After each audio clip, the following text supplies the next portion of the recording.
So this is lecture 3.3 continued. This is example 2, and we're going to try to define the four quantum numbers for energy levels 1 and 2. So my n, remember, is my principal quantum number. It tells me the energy level. So the energy level would be 1 for the first one. And so I'm talking about the first energy level, which is the one outside the nucleus. And then my possible L values are from 0 to n minus 1. All right, so I have 0 first. I'm always going to have 0. And then I want to go to n minus 1. But n here is 1, so if I do 1 minus 1, it's still 0. So I only have one value of L. All right, so now I want to write the rotation for this, or the notation. So I have 1, that's my energy level. And then remember, the 0 corresponds with the s orbital. So this would be 1s. All right, so that is my notation. The ml values are from the negative L to the positive L number. Okay, so I have my only L number is 0, so my ml is also 0.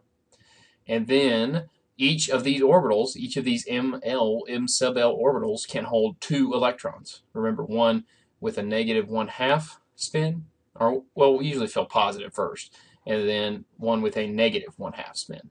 All right, so those are my four quantum numbers for energy level 1. Let's try 2. So I have an principal quantum number of 2, and then I go 0, and then up to 1 or n minus 1, which is 2 minus 1, so I have 1. Okay, so I have 2 orbitals there. So within that, so that represents the 2. This 2 here with that one gives me 2s. And this 2 with that one gives me 2. And if remember what the 1s correspond with are the p-shaped orbitals. Okay, so I have 2s and 2p. Okay, and so I go from, now I want to do my ml numbers, which is from the negative to the positive of my L number.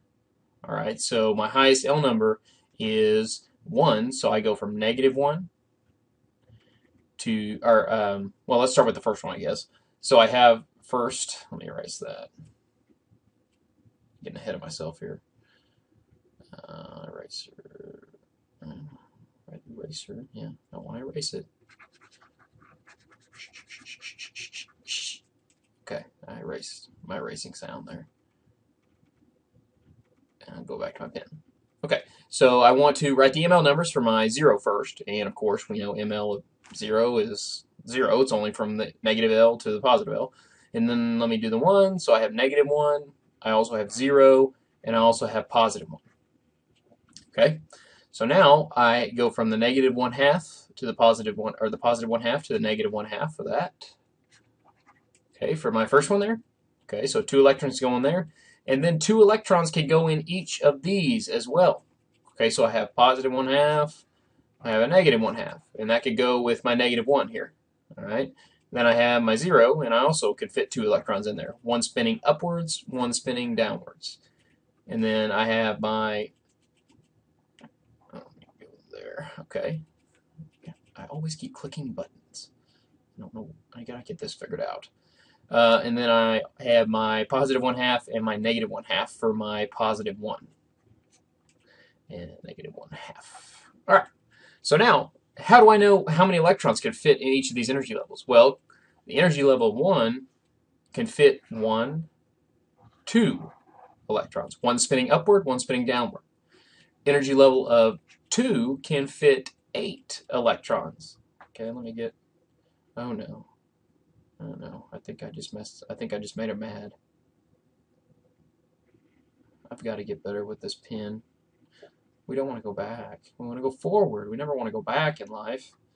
We want to go forward in life. Let me change my ink color here. Okay.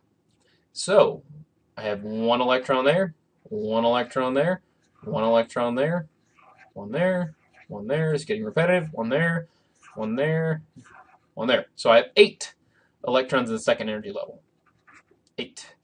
And then I have 2 in that first one. Okay, so now I want you to find, first person who can bring this to me tomorrow, how many electrons can the third energy level hold?